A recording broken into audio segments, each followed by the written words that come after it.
Hello everybody, my name is Fadida Specktor. I'm a machine learning scientist at Philips, and I'm also the organizer of a machine learning meetup at Haifa, if you are not familiar with it. And Philips actually in recent years became a healthcare company, and it invests a lot in healthcare in general, and of course in medical imaging. And by the way, we are currently looking for a machine learning scientist, so if you're interested, but we are in Haifa, okay? So those of you from the north, it can be great. Okay, so let's start, deep learning and medical imaging. What we are going to talk about. So first, we'll try to understand what is medical imaging, and of course the deep learning trend for medical imaging. Then we will deep dive into the challenges in medical imaging in detail, and we will take a look on segmentation methods just to try to understand, why this trend happens and what happened there exactly. And at the end, we'll take a look on the recent trend and potential future directions of where this field is going. Okay, so what is medical imaging? You have different modalities. You have CT data, MR data, ultrasound, X-ray, but also things like digital pathology. This also can be medical imaging, so really very high variability of what it can be. What is more interesting is, what we're looking on in medical imaging. What are the research areas there? So first, there is this image acquisition step, right? So now if you're taking, let's say, a CT scan, you have to somehow translate the physics right to the images. And what we get from a CT scan are images like that. Yeah, you can see them here. So those are slices kind of cutting the body. Those are called axial slices. And then, of course, there is a lot of algorithmic effort to produce those images, right? So this is one part. Another part is image manipulation. Okay, so now we produce those images, we want to make them better. Maybe we want to produce some super resolution. We want to do noise reduction and things like that to make them in the best possible resolution, right? So those are kind of big research areas. And we have, another type of research areas, which is more like post-processing. So now when we have those images, those are 2D images, maybe we can do something more with them. Maybe we can operate in 3D and give some added value to the physician. So here we have things like registration. So now let's say we have a patient which was scanned several times, and we want to compare the different scans. So we need to do a registration between his scans. Then we have detection and the segmentation. So, and it can be of anything, right? It can be, let's say, detection of lesions and segmentation of organs and lesions and, vessels, many things. And the reason that we want this segmentation is that we want to qualify, right, and quantitatively what is going on. So let's say if for a specific lesion, we want to know how much it grows. So we really want this segmentation to be precise, and we want it in 3D, right? And of course, there are additional problems like retrieval. And at the end of the day, we're also getting more and more into computer-aided diagnosis, really classification of things like prediction of cancer, let's say within a year from the current scan. Okay, things like that. So those are also in this space. And to make things more complicated, we don't have only images, we have also metadata. Even with the scan itself, we have text. And also we have radiology reports, we have potentially medical records. So we can enhance those algorithms not only with the imaging data, but with additional data. And just to mention, another kind of research space is our kind of workflow improvement. So, just to improve the workflow of radiologists have also a lot of value. But anyway, today we'll focus on the segmentation, and segmentation is really, segmentation and detection are really the bread and butter of this field and kind of the basic stuff that we're doing. Okay. So now deep learning. Okay, I guess most of you are familiar with deep learning and are familiar with the fact that the neural networks have been here since the 90s, and then at some point they became much less popular. In 2012, there was kind of new revival of those networks with the new brand name deep learning.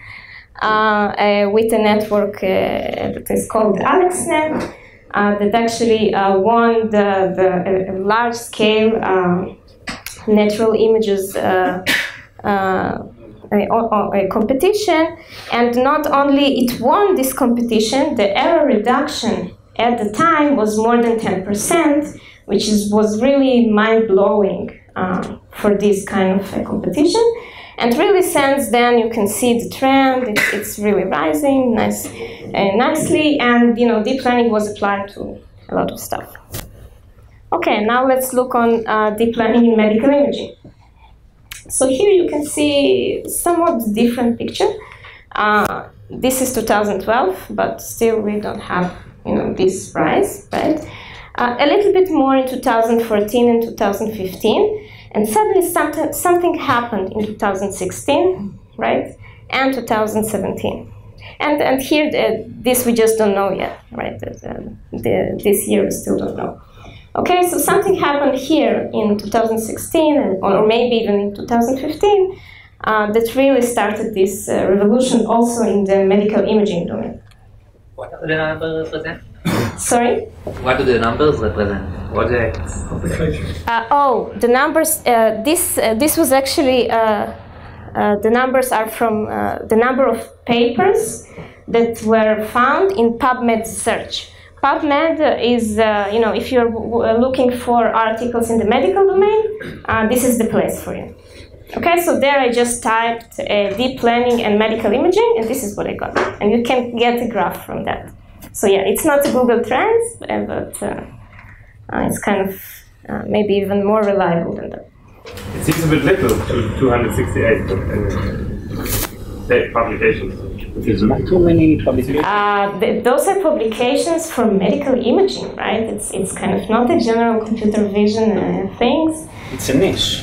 Yes. Yes. Obviously. Some of these are proprietary. They may not even go to articles. Some of the advancements. Yeah, sure. Most of the algorithms are not published. Of course. Okay, and just to convince you a little bit more, then now deep learning is really, really cool in medical imaging. So in MICAI 2017, MICAI is like the CVPR of medical imaging. It's the largest conference there. And last year in MICAI, Yoshua Bengio, which is one of the well-known figures in deep learning, was the keynote speaker. And really, everything there was about deep learning. So we kind of reached in medical imaging what was reached several years ago in computer vision. So what happened until 2015, let's say? And I would argue that people thought that deep learning is cool, but not for medical imaging. When you look on the ImageNet dataset, right? This is, I guess some of you are familiar with it. It has 1 million annotated images, right? And if you think about medical data, even just to have the medical data and these large numbers, you need some kind of a partnership with the hospital, right? And for that, you probably need to be a big company, or you need to work hard for that, just to get the data. And then, when you have the data, you need to annotate this data. And of course, you cannot use just mechanical tool, right? Like in the ImageNet space, and you need really medical experts, which are rare and very, very expensive. So even if you have access to these large data sets, annotations, you will never reach 1 million per problem. It will not happen. It's even more than that, because some of the labels are not well defined. Okay, yeah. So get into this problem also. Yes, yes indeed. Okay, so what can we do? Let's look on some of the potential solutions or facilitators for that. Okay, so first, transfer learning, right? In computer vision, when you have a new problem, and let's say now you want to classify furnitures, what do? You take your pre-trained ImageNet network, right, and fine-tune it on your new problem, even though you have, small data, and then you're good. However, natural images are very, very different from medical imaging, right? It's a completely different setup. Even between different medical imaging settings, the physics of how the images were acquired are very different. But anyway, the data is very different, and this transfer learning, it was tried, sometimes successfully, but with not that much success like in computer vision. And this is a very important point. What do you do if you want to operate in 3D? Right, so let's say now you have your CT scan, and you can create a volume out of it, and potentially you want to use all the 3D context data, right? Not just operate in 2D. And so now, if you want to operate and create a 3D architecture, you cannot just use ImageNet, right? So there is a limitation, and you don't have this ImageNet for 3D data. Okay, another thing that you can do are data augmentations, and those are actually used very, very heavily in medical imaging. So, random flops and rotations and, basic stuff like that, everybody does it. But there are some, more advanced things here also. But this is really, a research area where, people are looking into, because data is a big problem. And so this is from the algorithmic side, and actually, in general, the problem, you have some starting point. So it's not like you cannot do anything. You still have some public data sets. So if you want to start working on medical imaging, try it out, do some stuff with that. So you can use public data sets, and actually here I put a link to these grant challenges. Those are, I think most of the challenges are covered there. So you can take a look. Of course, if, in the challenge you have several hundred annotated cases for a specific problem, you will be lucky, okay? So it's not like big data, it's really small data, but it's public and you can use it. And in some cases, it's even for commercial use. So you can check it out. And actually, another exciting thing that happened this week, a new dataset was released, which is called Deep Lesion, and this is kind of more large-scale dataset. It has 10,000 lesion images, images with annotated lesions. So this is even pretty large for this domain. So I encourage you to check it out. Okay, so another problem, like Uri mentioned, even if we have our labels, they're noisy. And in many cases, the agreement between the radiologists themselves can be as low as 70%, let's say. Okay? And so now, when you have those noisy labels, how can you achieve better performance than human, right? If you're using supervised learning and your annotations are far from being perfect, right? So what can you do? And one thing is kind of obvious is that if you have additional information, use it, right? So let's say you want to know if a specific lesion is cancerous or not. If you have biopsy information, this can be helpful, right? So things like that. But in many cases, you don't have it. Of course, for, let's say for segmentation problems, you of course will not have such data.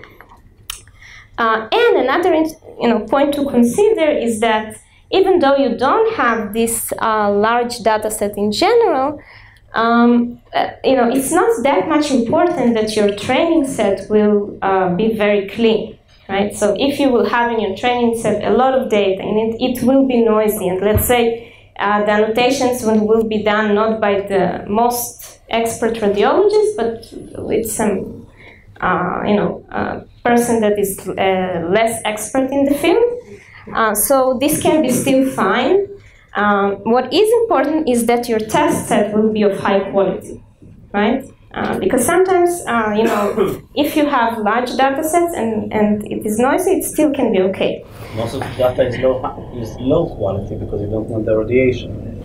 Most of in medical imaging, you're obliged to use as little radiation as possible. Thus, the quality is usually very low quality.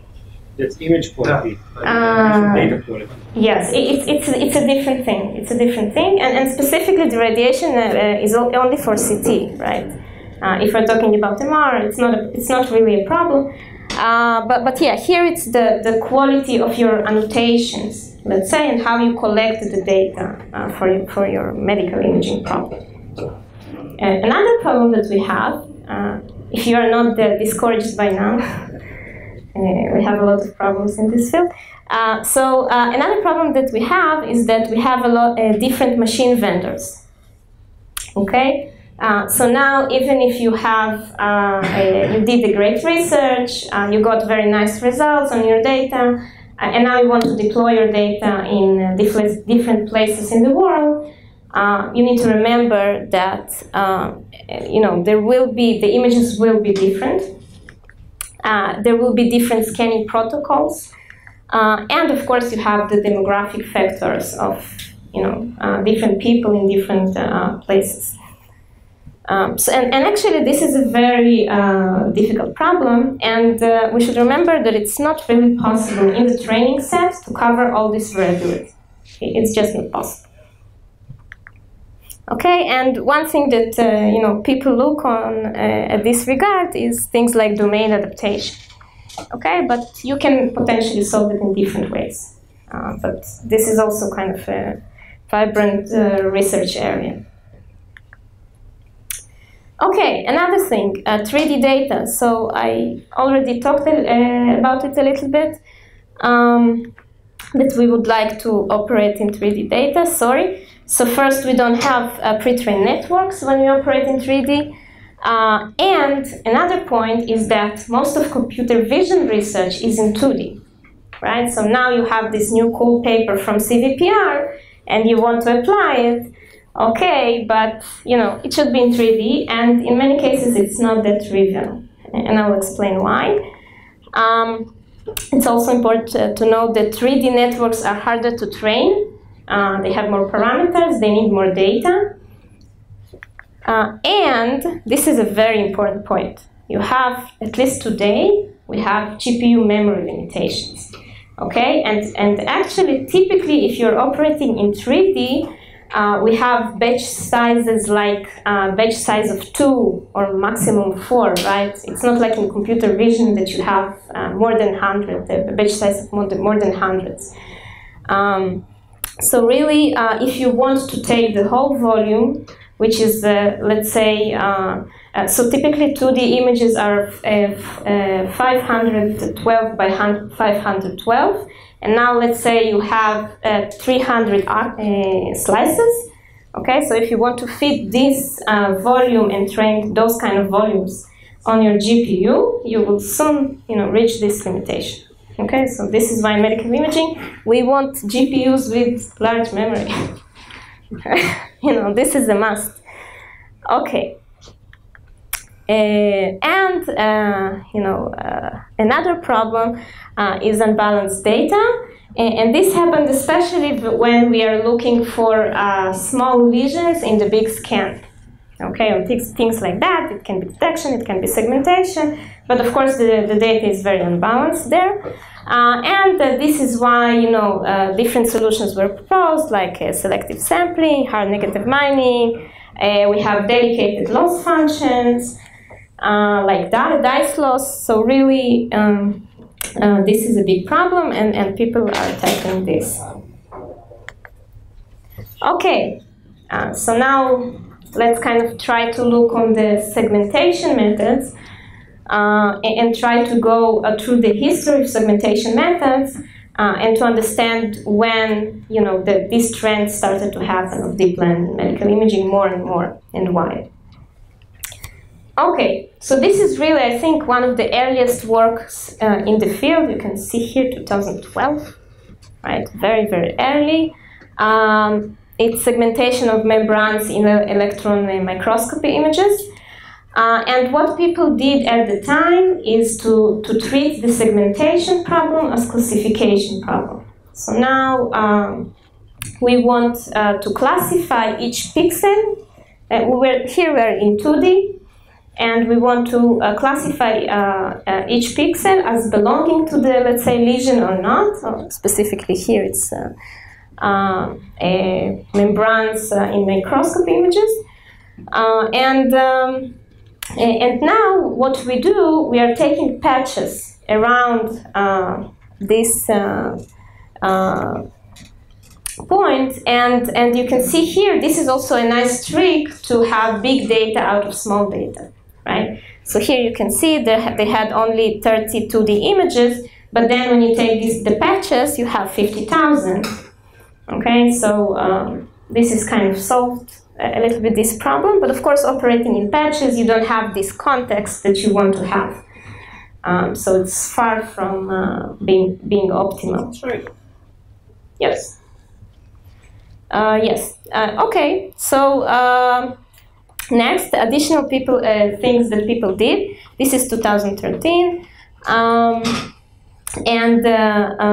This is the knee central segmentation, this time in MRI.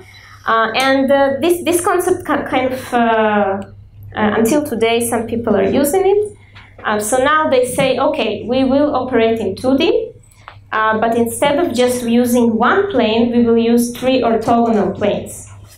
Okay? So in medical imaging, we call it axial, sagittal, and coronal slices. And we take each one of these directions. We train a network for each one of them. And then we sum up the results. Okay, and this is kind of a trick to at least somehow incorporate this 3D context. So this is also what people did. And then, this is not medical imaging, this is computer vision, came the fully convolutional networks in 2015.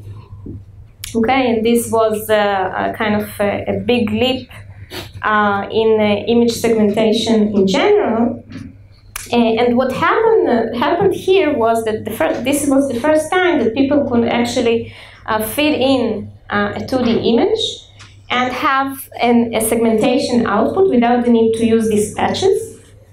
And also this was done in an efficient way, in a fully convolutional way, so it was also pretty quick.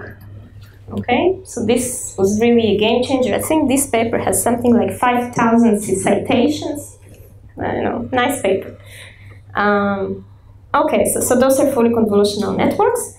And then came the UNet. And the UNet is actually came from the medical imaging community, and now it is used, in many other domains in computer vision. But the idea here in the UNet architecture is that we have some kind of an encoder and decoder architecture. And we have those connections, lateral connections between the encoder and the decoder at different resolutions. Okay, and this kind of enables the gradients to flow more smoothly, and we can get, features from different resolutions. Okay, so this is kind of the basic idea of the unit. And of course, you can see the number of citations here. I think it's the most, or at least one of the most cited papers in medical imaging. For sure, maybe it's the most cited. But anyway, the nice property about it is that this was the first time that people showed that using, and they had here 3 different experiments, that using only 30 or 20 images is enough to beat the state of the art. Okay? So they have here 3 different experiments, and they show that they're using this network. And by the way, another nice property of this network is that you don't need a pre-trained network. You just fill in the images. You don't need to use pre-trained ImageNet stuff. You train it end-to-end, small data, and you get best results. Best results on what is the size of the test? So actually, yeah, maybe I should have put here the numbers. I think the size of the test was also kind of small. It's always small, but those are kind of the standard data sets that were at the time. And so what they showed here is just by using the simple network, training end-to-end, very simple, you can beat the state of the art, right? Very nice. Yes? What's the reason that it works? It gets trained with so few images in comparison maybe to a fully connected convolution to like ResNet, where you have to pre-train an image set and need a lot of examples. So what makes it so unique in this case? It's a good question. I think the trick is already in the fully convolutional networks, that when you are using a fully convolutional network, you are kind of already incorporating some, a lot of different patches. So you don't need, to have all those different patches like they used before. So it's kind of, I think fully convolutional network is also capable of, training a small number, and this is just improvement over them. Okay, but the trick is this fully convolutional networks, they kind of internally take, there are additional works that say that there is a lot of repetition inside one image, right?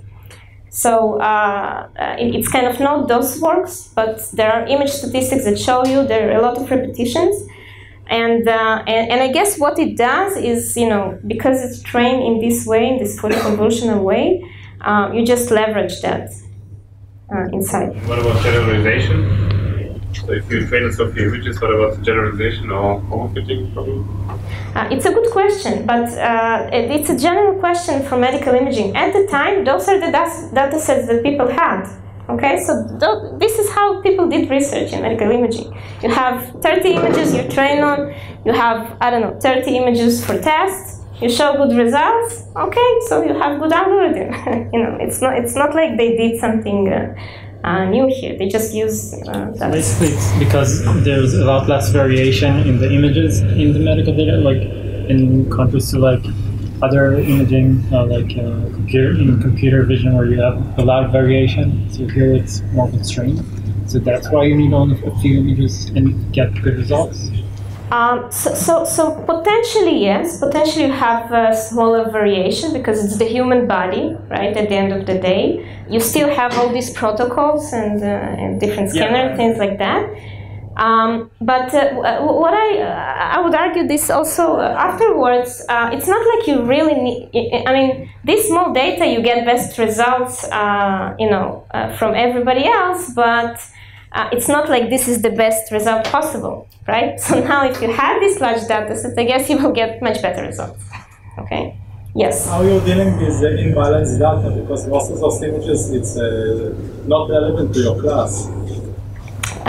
Yes, this is a good question. I don't remember specifically what they did in the unit paper, but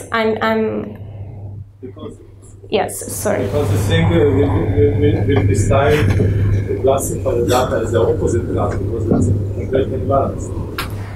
Yes, so usually what people do with cross entropy, they just artificially put more images, with the, let's say, the lesion. Okay, so you kind of artificially balance your data, and it's of course a trade-off between false positives and right. Okay. So then came the VNet, which is kind of a natural extension of this, and it's not only a VNet. Something like at the same time you had volumetric unit from Google, let's say, right? It's kind of really at the same time they came. Another thing about this VNet is that it had a new loss function. So specifically, instead of using cross entropy, here they use dice loss. Okay, dice is a measure of overlap between two sets. Okay, and this is kind of the evaluation measure that is used in different variations in segmentation in general. Okay, so they said, okay, so this is the evaluation measure, let's put it in our loss function. Okay, this was the basic idea. But not only that, this dice loss also handles nicely this unlabeled, unbalanced data problem. Okay, so it's kind of, if you want to tackle this problem, you can sometimes use, a loss function that better handles it. So this is also very much used, but there are really, I mean, the UNet paper is really the breakthrough, and since then there are a lot of 3D architectures. So I cannot say this is something very unique. This is just to show you there are many different architectures. This is called DeepMedig, also widely used. You can see here, in case of the VNet, you have much larger blocks. Here you have smaller blocks. Maybe a little bit more compact. I guess, the code of this, of course, you can find it online.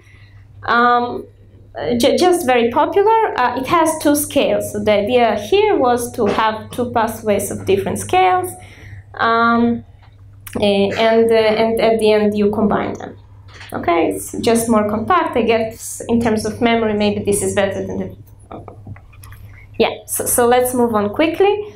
So yeah, actually there are a lot of other different papers. For example, this is a generalized dice overlap. And they claim that they kind of tackle better the unbalanced data problem. Okay, so this is one. This is high-res 3D net, which is kind of more compact, and they're using here dilated convolutions. And actually, there are many works. Let's stop here. Okay. I think this is a nice thing kind of to show. This is a nice segmentation challenge where you get 7 different segmentation tasks. Those are from different modalities. You can see here liver tumors, brain tumors, cardiac data, hippocampus, really different stuff. And the idea is that you need to train only one network for all of this. And this is kind of an AutoML competition. And then you get 3 mystery tasks. And your network needs to handle that. And it can be CT, MRI, it can be, different data. So this is a nice challenge to try. I think the submission is until the beginning of August, so if you want to do this... this is our homework? You have 2 days. Yes, you have homework 2 weeks to submit that. Okay, and finally I want to talk about another trend, which is kind of more in the recent year. And this work is from Google. And here you can see kind of different numbers, right? This is large-scale data. So here you have 130,000 images, okay? This is for a diabetic retinopathy problem. And it was annotated by 3 to 8 optometrologists, right? So I guess you can kind of understand how much money was put into this project, right? And they showed that their performance was quite similar to the physicians. And this is another work. This is from Stanford. Again, 130,000 training images. and a lot of people perform the labeling. So this is kind of a new trend to show that, to put a lot of money, to make the annotations, and to show that you are at least as the physicians, or maybe even better. Okay? And now I try to understand, okay, so what's next? So what I did was to, we have, in September we have another MICAI conference. So I tried to look on the accepted papers there, and what I found was that, if you just type weak supervision or weak something, you get a lot of papers. And also things like active learning are also there. So it looks like the direction that we are going is that people have already a lot of data. It's not that difficult today to get the data. You can partner with the hospital, you can get the data. The problem is with the annotations. Okay, this is still expensive, it will remain expensive, and this is why people are looking on weak supervision. Okay, unsupervised learning and weak supervision, because sometimes you do have some kind of annotations. And of course active learning, because now that you have this bunch of data, you want to select the best possible scans for your expensive physician to label, right?